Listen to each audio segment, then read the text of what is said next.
हमारे सनातन धर्म में किसी भी सांप को नाग देवता के रूप में पूजा जाता है। नाग देवता को भोलेनाथ का सबसे प्रिय आभूषण भी कहा जाता है।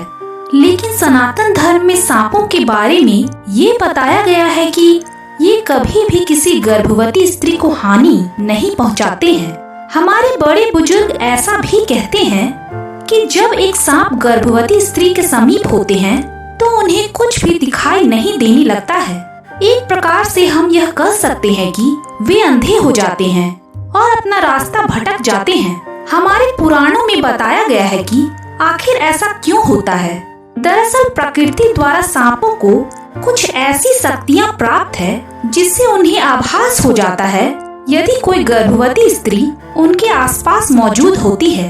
ऐसा इसलिए भी होता होगा क्योंकि जब एक स्त्री गर्भ को धारण करती है तो उसके शरीर के अंदर के रासायनिक परिवर्तनों के कारण उनके शरीर की खुशबू चमत्कारिक रूप से परिवर्तन होती है, जिसके कारण सर्प यह जान लेते हैं कि उनके आसपास कोई गर्भवती महिला है।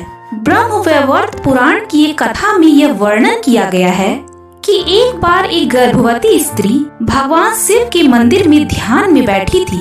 उसी समय जब गर्भवती महिला अपनी तपस्या में बिल्कुल ही लीन होकर बैठी थी, तभी वहाँ उस मंदिर में 2 सांप आए और स्त्री का ध्यान भंग कर उसे परेशान करने लगे। जब उस ध्यान में लीन बैठी गर्भवती महिला का ध्यान भंग हो गया, तब उसके गर्भ में पल रहे बच्चे को क्रोध आया और उसने क्रोध में आकर पूरे सर्प वंश को अंधे होने का श्राप दे दिया और कहा कि जब भी उनका किसी गर्भवती महिला से सामना होगा तो उनको अपने आप दिखना बंद हो जाएगा।